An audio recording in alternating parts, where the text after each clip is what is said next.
Nchi hii kuna kitu kinaitwa state capture.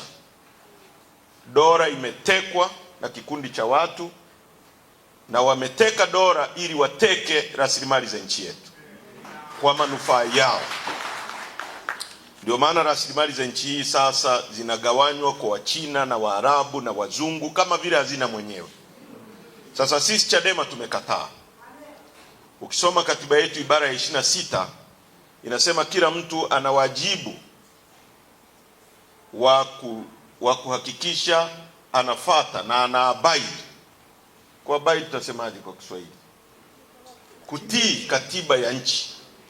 Lakini ibara ya 27 pia inasema sehemu ya pili kwamba ni wajibu wa kila Mtanzania kuhakikisha analinda rasilimali za nchi na mali za nchi yetu. Kwa hiyo nataka nitoe position ya chama hapa, kwa sababu tuna vyombo vya habari na vitapeleka msimamo wetu wa kulinda rasilimali za nchi yetu na kuzipigania kwa tone la mwisho la damu yetu uko pale pale na hatutarudi. Tunaishi kwenye nchi yenye rasilimali nyingi, lakini watu wake ni maskini kwa sababu ya viongozi ambao wamejigeuza kuwa miungu watu, viongozi ambao wanafanya ujambazi kwa kulindwa na vyombo vyetu vya dola. Na hata wale wanaokemea wasifanye ujambazi huo wanashughulikiwa na vyombo vya dola. Wamemkamata Lissu, wanamfungulia kesi ya uhaini. Tarehe 20 mwezi wa 5 mwaka 2022 mimi nilikuwa miongoni mwa watu tulioteuliwa kwenda Ikulu na chama chetu kwenye kikao cha maridhiano, na Rais Samia alituahidi kwamba cha kwanza, mambo yaliyofanywa na mtangulizi wake ikiwemo kuharibu uchaguzi wa mwaka 2019 na 2020, utekwaji wa watu, kudhulumu mali za watu, kuonea watu, hayatajirudia kwenye utawala wake. Hiyo ni kauli yake mimi nikiwepo Ikulu, na akarudia kwenye vikao ambavyo tulifanya vya maridhiano, Kinana akimwakilisha, na tuna nyaraka ambazo hayo mambo yaliandikwa na yakasainiwa.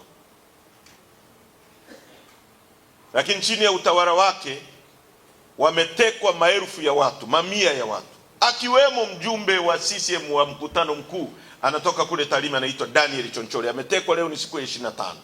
Kila siku wanatekwa watu katika nchi hii, wanapotea, familia zinabaki zinanungunika. Hebu jiulize wewe, mtu unayemfahamu, mtu mzima, leo apotee, hujui kama amekufa, hujui uomboleze, hujui ufanye nini. Hebu fikiria mtu huyu anavyotesa familia hiyo kwa kiwango hicho. Fikiria mtoto wako, fikiria ndugu yako. Yani chora picha wewe kwamba unaenda nyumbani, baba yako hayupo, hujui yuko wapi, hujui kama amekufa, hujui kama ni mzima, hujui chochote. Familia inabaki kwenye maombolezo kila siku, miaka baada ya miaka. Kwa jinsi Mungu alivyotuumba, mtu wetu akifa, tukimzika tunakuwa na amani, tunajua ndugu yetu yuko pale na tunakuwa tunamwangalia. Lakini mtu amepotea, mtu mzima. Sasa chini ya utawala wa Rais Samia watu wanatekwa, watu wanapotea. Lissu amekamatwa. Actually kabla ya Lissu, Rais Samia aliattempt kumpa mwenyekiti wetu wa wakati ule Freeman Mbowe kesi ya ugaidi, ya uongo. Hukumu ya kesi ya ugaidi ni kunyongwa mpaka kufa. Una binadamu mwenzako ambaye hujamuumba wewe, unajua kutoka moyoni kwamba hana kosa, unampa kesi ya ugaidi ya uongo ili umnyonge mpaka afe, kwa sababu ya madaraka, kwa sababu ya vyama vingi ambavyo nyewe wenyewe mlivianzisha ili tushindane. Sisi hatuko hapa kwa ajili ya kumsifia Rais Samia, tuko hapa kushindana naye, tushinde dola, tuweke sera zetu, kwa sababu yeye yuko kwenye madaraka, anatumia vyombo vya dola kutufungulia kesi ya uongo ili tukihukumiwa tunyongwe mpaka kufa. Leo mwenyekiti wetu mwingine chini ya kipindi cha miaka mitatu ya Rais Samia amefunguliwa kesi ya uhaini, treason. Hukumu yake ni kunyongwa mpaka kufa. Rais Samia anataka Lissu anyongwe mpaka afe. Mtu ambaye alipigwa risasi 16 Mungu akamsimamisha.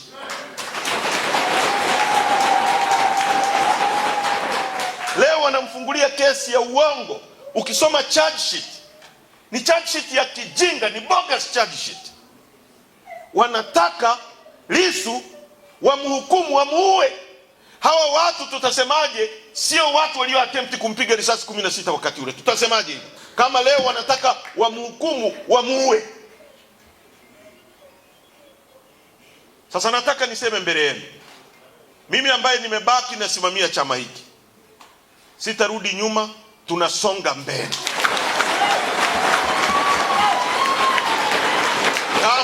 Kama walifikiri kwamba wakimkamata Lissu tutakwenda kuomboleza, Lissu atakaa ndani, sisi wengine tutasonga mbele. Wakinikamata mimi, wengine mtakao baki nje msonge mbele. Wakitupiga risasi, watakao baki nje wasonge mbele. Na hawataweza kuiua Chadema. Na kuanzia sasa, barua zao za hovyo hovyo ambazo hazina msingi, za kiuonevu, hatutazijibu. Wakitaka waifute Chadema kama wana nguvu hizo. Tunaelewana vizuri? ANC ilifutwa kabisa na makaburu wa Afrika Kusini. Kwa miaka 27 ulikuwa uruhusiwi kutamka neno ANC. Lakini ANC haikufa kwenye mioyo ya watu wa Afrika Kusini. Chadema haitakufa kwa sababu msajili anaifuta au si wanapiga mtu risasi au wanamweka mtu ndani. Chadema ni imani ya wananchi kwamba ni alama ya ukombozi, ni alama ya maisha bora. Sio swala la Lissu, sio swala la Heche, wala sio swala la mtu mwingine yoyote. Ni swala la imani ya wananchi kwamba hiki ndio chama kitakachowapa ukombozi wa kweli. Tunaelewana ndugu zangu? Kwa hiyo tunasonga mbele. Wamemkamata mwenyekiti wetu, kesi ya uhaini ya uongo, kwa sababu amesema madini ya nchi hii yanachukuliwa, yanakabidhiwa kwa wageni. Tulikuwa mkoa wa Ruvuma, tunakutana na maelfu ya maroli yanasomba makaa ya mawe. Tutazungumza kwenye mkutano wa hadhara. Watoto wetu wanabaki maskini. Makaa ya mawe ni utajiri ambao Mungu ameweka hapa ili tukianza kuchimba chuma tuwe na uwezo wa kukiyeyusha, kwa sababu umeme unaoweza kuyeyusha makaa ya mawe kwa gharama ya chini ni umeme wa makaa ya mawe. Sisi tuna chuma hapo Ludewa.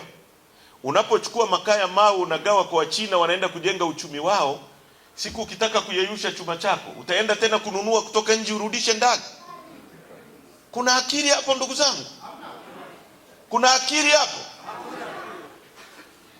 Tunapoyasema haya, wanataka kutufungulia kesi ya uhaini. Lissu amesema tuasi dhidi ya mifumo miovu, mifumo kandamizi. Hii sio kauli ya Lissu, ni kauli ya Mwalimu Nyerere. Alisema nchi hii inahitaji vijana jeuri watakao asi dhidi ya mifumo kandamizi, na sisi tuko tayari kuasi dhidi ya mifumo kandamizi. Hatuko tayari kwenda kwenye uchaguzi ambao tunajua mshindi tayari, na wameshaanza bungeni, mnasikia wanasema Rais Samia amteue Majaliwa kuwa waziri mkuu. Wabunge wa CCM wanasema hivi. Alafu kuna mwanachadema anasema twende kwenye uchaguzi wa aina hiyo, ambao tayari wao CCM wanasema rais yupo, na tayari wanataka wateue waziri mkuu. Tayari wanasema Nchimbi ni makamu wa rais, anapewa protokoli za kimakamu wa rais, analindwa na vyombo vya dola, na nyie mnataka twende kuraba stamp uchaguzi wa aina hiyo? Twende kuupa uhalali uchaguzi huo? Rais Samia leo anaona mtu anayeweza kushindana naye, kama tukiamua labda kwenda kwenye uchaguzi ni Lissu, anampa kesi ya uhaini. Nataka tushiriki mambo haya? Nataka tushiriki mambo haya? Tumesema no reforms, na hatuwezi kurudi nyuma. Ndio msimamo wa chama chetu.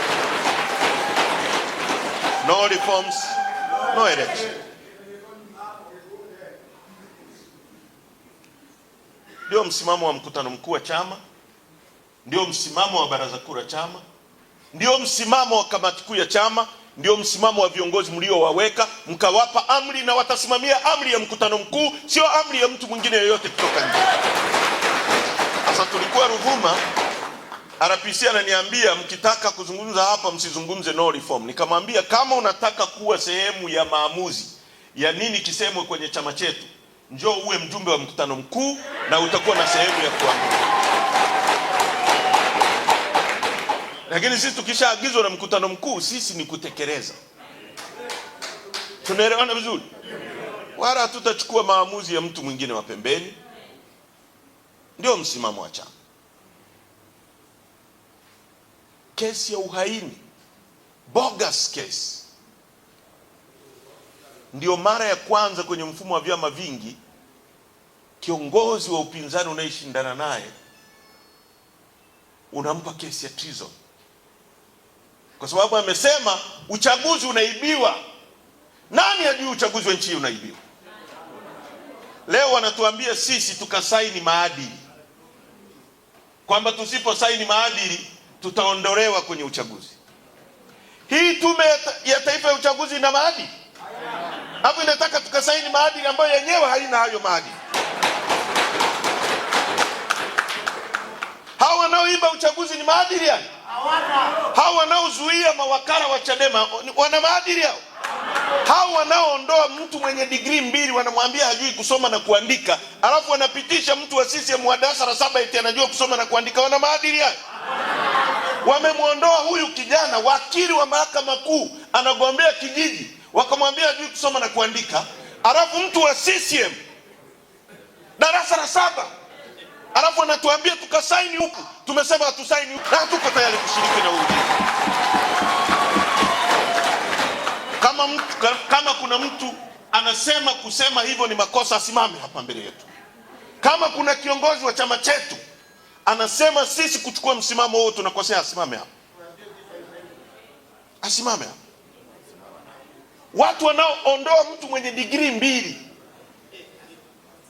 kwamba hajui kusoma na kuandika, alafu mtu wa darasa la 7 kwamba anajua kusoma kuliko mtu mwenye degree 2, alafu anatuambia sisi tukasaini maadili. Maadili gani? Jaji Mwambegere, una maadili gani? Wewe unatekeleza unachoagizwa na bosi wako Samia Suluhu Hassan, ndiye aliyekuteua.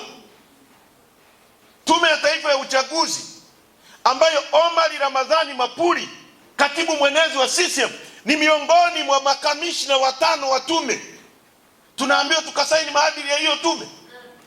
Katibu mwenezi wa CCM ni mjumbe kwenye hiyo tume. Atatutangaza sisi au atamtangaza mwana CCM mwenzake? Mkurugenzi Kairima ni mteule wa rais, anatuambia sisi tukasaini maadili. The struggle continues, no turning back.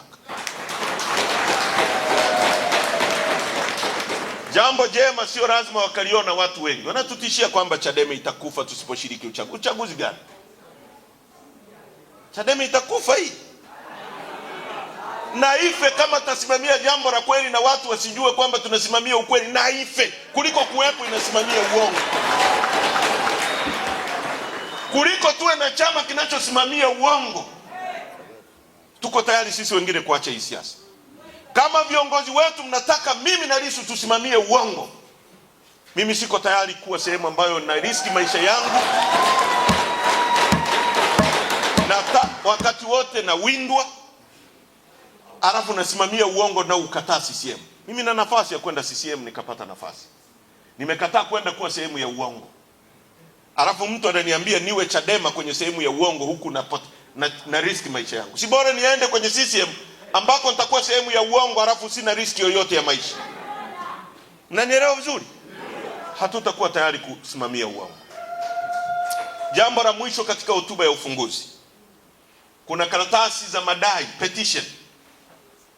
Tunahitaji kila mwanachadema anayepinga, na Mtanzania na maaskofu mko hapa, nendeni nazo kwenye makanisa yenu. wanaopinga wizi wa uchaguzi wasaini kwenye karatasi za petition hizi hapa.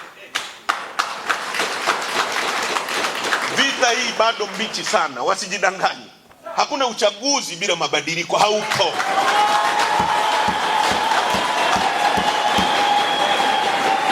Na bahati mbaya wamemgusa Lissu. Rais Samia, kikimpata chochote Lissu kwenye mikono yako gerezani, utaijibu Tanzania na utaijibu dunia. Miongoni mwa mambo tunayotaka kubadilisha ni kuwa na mahakama huru ambazo zinaweza kufanya maamuzi kwa wakati. Rais Samia aliunda tume ya haki jinai na ikampelekea mapendekezo. Miongoni mwa mapendekezo ni kwamba mtu asikamatwe kabla ya upelelezi hujakamilika na ushahidi kuwepo. Leo wanamuweka mwenyekiti wetu kwa siku zaidi ya 14, wanasema wana ushahidi 60%. Kwa nini? Wakati tume ulioiunda ikatumia pesa za walipa kodi ili kuambia kwamba msikamate mtu kabla hamna ushahidi, ili mkimfikisha mahakamani kesho yake asomewe shtaka lake, aanze kujibu mashtaka yake. Kama wanataka wamshikilie Lissu mpaka uchaguzi uishe kwa kutumia hizi mahakama, sisi kelele haitanyamaza. Dunia imezungumza na dunia itazungumza. Wakili wake wa kimataifa Robert Amsterdam amezungumza kuanzia Jumatatu. Umoja wa Ulaya, bunge la Umoja wa Ulaya yataingia, Umoja wa Mataifa yataingia, nchi zote wanazo, kila sehemu tutawafanya muonekane kwa sura mlionayo. Hamwezi kujifanya saint wakati nyie ni mashetani. Tutawaanika kwa vile mlivyo. Kwa hiyo Bwana Masaga, mkoa wako tunahitaji fomu hizi zaidi ya saini milioni 15. Tutazipeleka Umoja wa Mataifa. Sio kazi ngumu hii. Pigeni fotokopi, sainini hizi karatasi. Na sasa wameanza kuziwinda kwamba wataenda kwenye ofisi zetu wanavamia watu wa wanyang'anyi. Zisainini, tunahitaji hizo signature kabla ya mwezi wa 5 huu kuisha. Watanzania mfanye hii kazi kwa bidii kubwa. Kila kata itoke na hizi fomu. Mwende mzisaini. Zirudi zije makao makuu. Tuzipeleke Umoja wa Mataifa kwamba kuna Watanzania milioni 15 hawataki uchaguzi wa wizi.